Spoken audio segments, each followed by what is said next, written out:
Selamat malam, Kaltim Headline Malam kembali hadir bersama saya, Rosmi Rahmat. Sejumlah informasi penting akan kami hadirkan untuk Anda dan berikut di antaranya. Kasus pencemaran di tanah Muhammad warga kilometer 11 Desa Tani Bakti Lojanan Kabupaten Kutai Kartanegara belum berujung selesai. Bahkan masalahnya kian melebar setelah diadukan ke DPRD Kaltim. Pihak perusahaan keberatan karena anggota legislatif itu sidak ke lokasi tambang. Berikut informasinya. Belum ada langkah penyelesaian secara tuntas mengenai konflik antara warga bernama Muhammad dengan perusahaan tambang batubara PT Insani Bara Perkasa. Meski sudah difasilitasi oleh Komisi 1 DPRD Kaltim, namun tanda-tanda penyelesaian belum muncul juga. Ketua Komisi 1 DPRD Kaltim Jahidin akan memperkarakan perusahaan dengan pelanggaran lingkungan hidup, yakni pencemaran. Dia melihat pihak perusahaan tambang yang dianggapnya telah merugikan masyarakat harus diberi pelajaran. Fokuskan penyidikan terhadap pelanggaran lingkungan hidup. Karena bagaimanapun tanam tumbuh daripada saudara Muhammad ini musnah sama sekali akibat daripada pencemaran lingkungan yang dilakukan oleh pertambangan yang dilakukan sekitar. Tetapi ini kita masih memberikan kesempatan. Tadi kesepakatan dengan Dinas Lingkungan Hidup Provinsi, nanti kita undang kembali perkebunan terkait dengan tanam tumbuhnya. Kemudian situasi di sana, jadi Dinas Lingkungan Hidup Provinsi kita kawal bersama-sama untuk tetap mengecek kembali lokasi untuk memberikan keyakinan masing-masing. Kalau DPRD sudah, tetapi tetap kita dampingi. Jadi intinya Komisi 1 komitmen akan merekomendasikan supaya manajemen PT Insani Bara Perkasa ini diproses secara sesuai dengan hukum atas pelanggaran yang dilakukan terkait. Kemarahan Jahidin terlihat karena dia merasa tidak ada itikat PT Insani Bara Perkasa menyelesaikan masalah. Bahkan Jahidin semakin kesal karena dirinya diadukan oleh pihak perusahaan ke Dewan Kehormatan DPRD Kaltim. Perusahaan keberatan dengan langkah Jahidin melakukan inspeksi mendadak ke areal tambang PT Insani Bara Perkasa di Lojanan Kukar. Kasus itu berawal dari pengaduan warga bernama Muhammad ke Komisi 1 DPRD Kaltim. Muhammad mengklaim sudah memiliki lahan sejak tahun 1987 dan ditanami salak seluas 3,4 hektar. Namun sejak kehadiran perusahaan, lahan kebunnya terendam lumpur, longsor, dan banjir. Tim Kaltim TV, Hardin, melaporkan.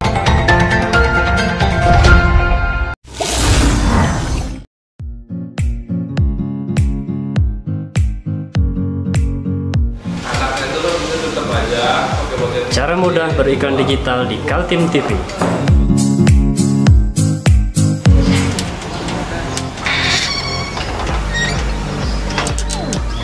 Yang pertama, jadilah sahabat Kaltim TV.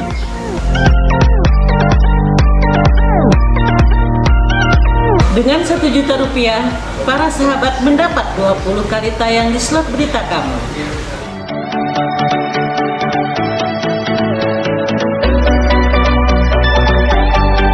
Dengan 20 detik dapat menjangkau 20.000 penonton. Anda beruntung karena mendapat kesempatan perdana dari kami. Ayo jadilah sahabat Kaltim TV.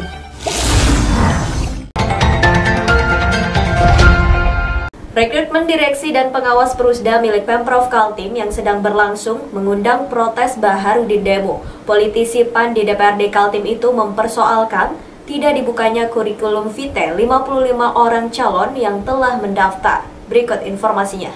Inilah yang diutarakan Baharudin Demo kepada wartawan usai rapat dengar pendapat dengan Pemprov Kaltim dan tim seleksi direksi dan badan pengawas Perusda di Kaltim.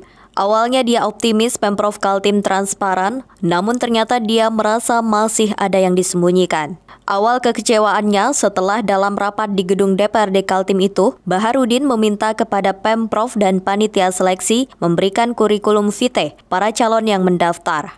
Namun oleh Pemprov Kaltim yang diwakili Biro Ekonomi soal dokumen kurikulum vitae itu harus dimintakan kepada Sekretaris Daerah selaku Ketua Tim Seleksi Direksi Perusda. Sebagai anggota Komisi 2, Baharudin Demu mengaku kecewa. Semestinya semua terkait seleksi tidak ada yang ditutup-tutupi. Bahkan, kurikulum vitae yang sangat penting menurut Baharudin bisa diupload ke website agar publik bisa terlibat menilainya. Kami ini di Komisi 2 bersama dengan teman-teman, ada Bu Ketua Komisi, harapan terbesarnya adalah tidak ada hal yang tidak dipublikasikan. Nah, sehingga yang membuat kami kecewa tadi sedikit, pertama adalah pada saat kami minta kurikulum vitae saja, ya harus lapor ke Pak Sekda. Karena memang koordinatornya itu kan Pak Sekda. Betul. Saya bilang, ya seharusnya orang yang datang ke sini kan sudah dikasih mandat toh, nggak perlu lagi lapor. Makanya saya bilang, kalau tidak diberi, kita tunggu 1 hari 2 hari ini. Kalau dia tidak beri, ya saya dari awal bahwa ini tidak transparan gitu dalam rangka untuk rekrutmen. Karena seleksi calon direksi dan badan pengawas Perusda telah berjalan tahap pertama, menyangkut verifikasi dokumen dan tes kejiwaan. Dari 61 pelamar yang lolos administrasi, tersisa 55 calon yang berlanjut ke tes kejiwaan dan asesmen. Nantinya 55 calon diseleksi menjadi 14 orang untuk menduduki jabatan direksi dan 1 badan pengawas atau komisaris independen. Jabatan yang lowong itu adalah 2 orang direksi PT Jamkrida, 3 orang untuk direksi PT Migas Mandiri Pratama, 3 orang direksi PT Ketenagalistrikan, 1 orang direksi Perusda Silva Kaltim Sejahtera, 3 direksi Bara Kaltim Sejahtera, dan 2 orang direksi Melati Bakti Satya. 1 orang lagi untuk jabatan badan pengawas, komisaris independen Perusda Bara Kaltim Sejahtera. Perusda ini tidak boleh lagi menjadi mainan. Tidak boleh lagi menjadi hal-hal yang tidak transparan. Harus semua dibuka sehingga nanti ke depan harapannya kepada petinggi-petinggi Perusda terpilih ini tidak lagi menjadi orang yang tidak mau terbuka juga gitu. Nah, itu satu. Tapi yang menarik disampaikan Pak Prof Aji ya selaku tim sel independen kan? Siap. Apa yang diharapkan Pak Komisi 2 dan diharapkan Pak Prof itu sama. Ternyata dia jam 10 pagi dia sudah minta. Sampai hari ini pun dia tidak dapat. Ini yang Belum ada respon dari Pemprov atas protes Baharudin Demu, namun dari jadwal rekrutmen, diketahui Pemprov Kaltim rencananya sudah mengumumkan hasil seleksi pada 14 April 2021. Tim Kaltim TV, Hardin melaporkan.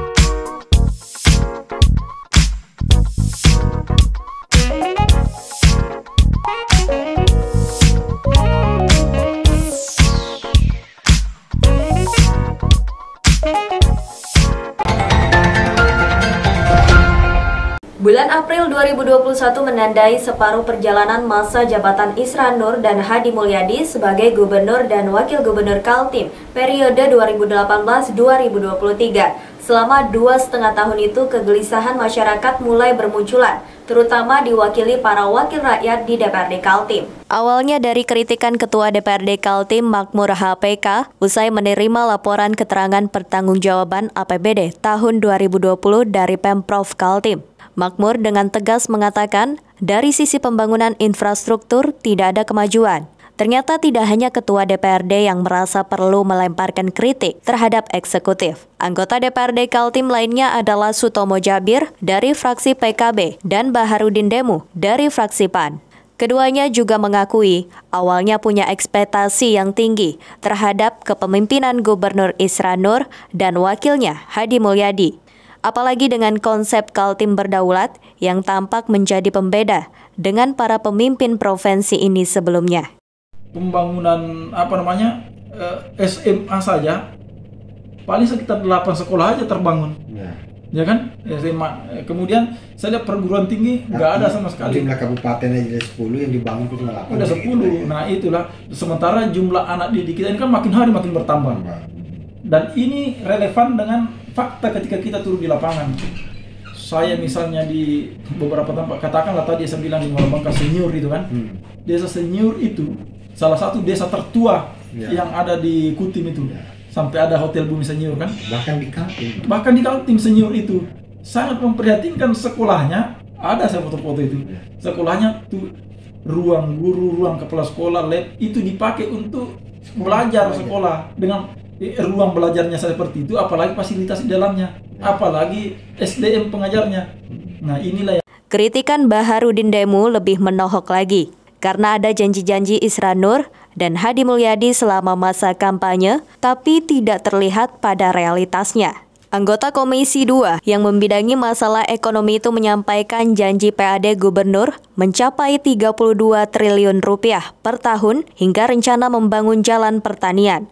Di janji kampanyenya Pak Isran itu bicara tentang jalan-jalan pertanian yang begitu ada sekitar berapa kilometer ya yang akan dibangun. Yang ini saya tidak melihat. Artinya dari sisi saya selaku Komisi 2 memantau, karena ini mitra Dinas Pertanian, Dinas Pangan, Tanaman Pangan dan Hortikultura, saya tidak melihat ada program-program. Sementara itu ada di komitmen janji Pak Isran. Bagaimana Pemprov Kaltim merespon kritikan-kritikan tersebut? Hadi Mulyadi mengakui perjalanan kinerja yang dilakukannya belum sempurna. Tim Kaltim TV, Hardin dan Heriman melaporkan.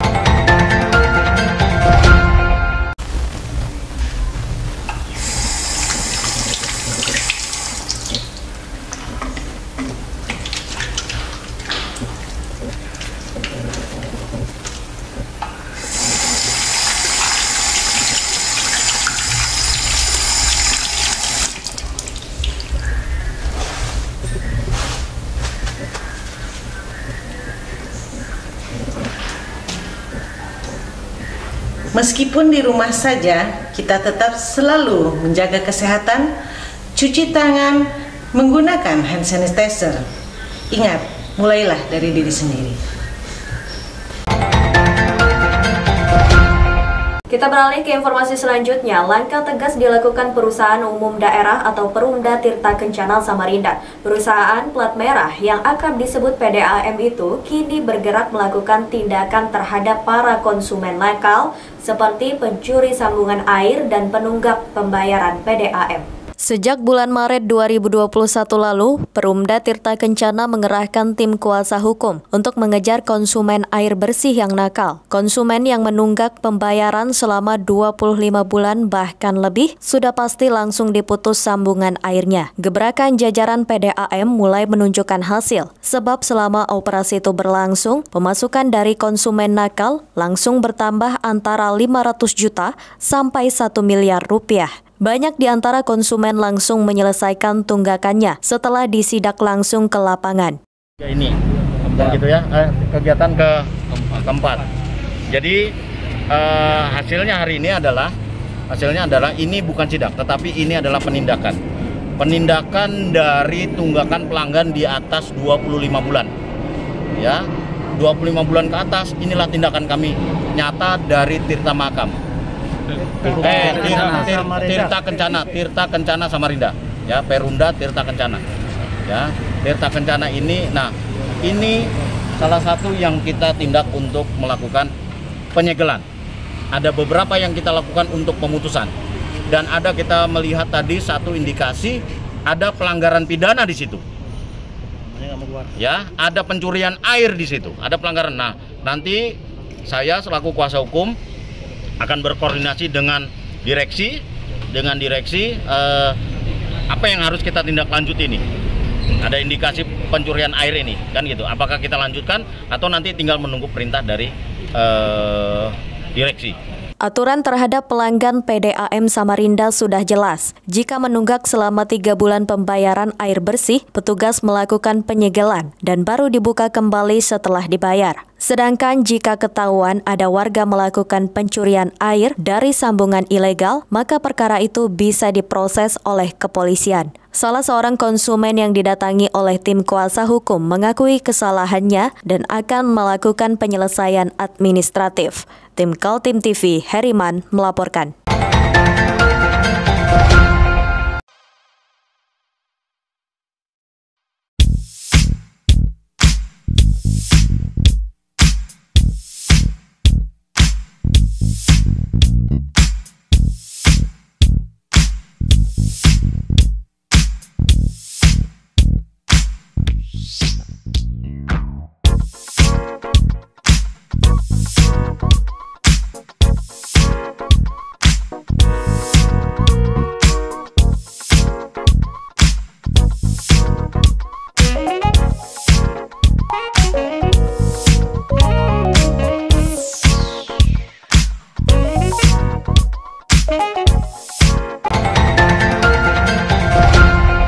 Aksi unjuk rasa masyarakat Desa Jembayan Dalam dan Jembayan Tengah, Kecamatan Lokulu, Kabupaten Kutai Kartanegara direspon serius anggota DPRD setelah warga berorasi dengan pengeras suara dan membakar ban.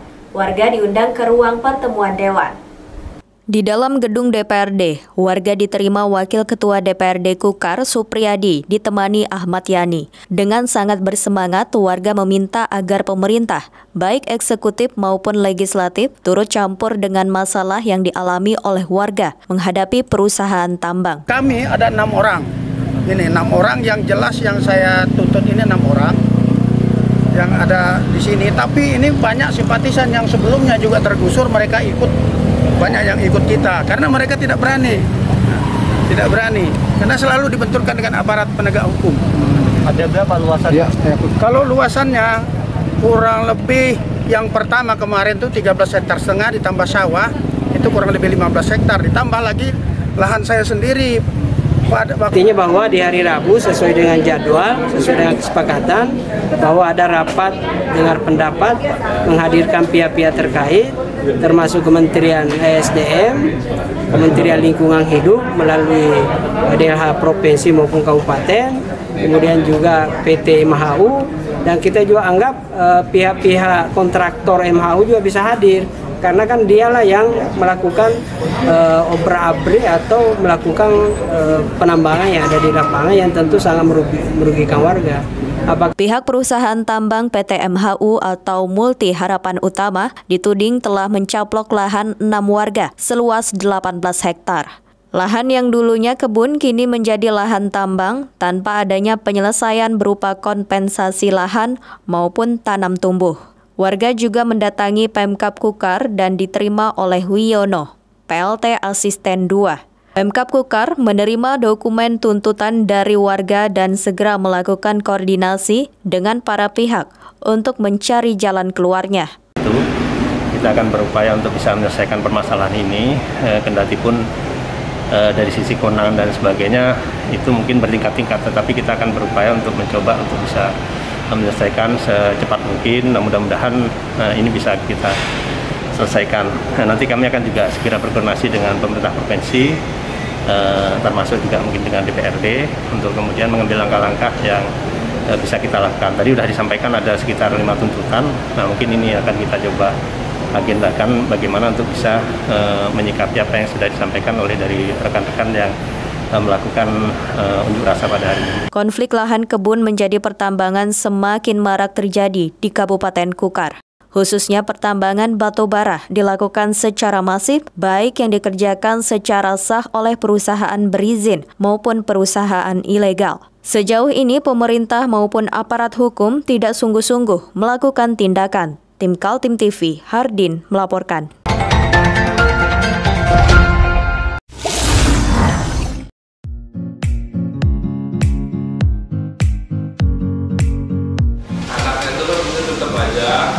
Cara mudah beriklan digital di Kaltim TV.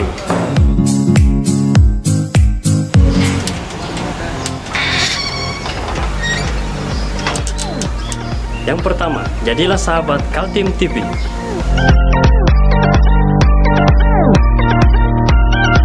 Dengan Rp1 juta, para sahabat mendapat 20 kali tayang di slot berita kamu.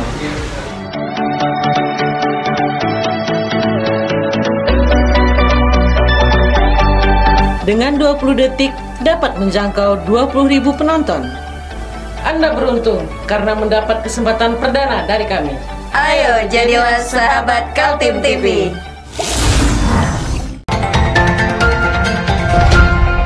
Demikian Kaltim Headline Malam edisi kali ini. Informasi lainnya dapat Anda simak melalui situs website kami www.kaltim.tv, channel YouTube dan fanpage Facebook Kaltim TV. Jangan lupa untuk selalu patuhi protokol kesehatan. Saya Rosmi Rahma bersama kerabat kerja yang bertugas. Pamit undur diri, selamat malam dan sampai jumpa.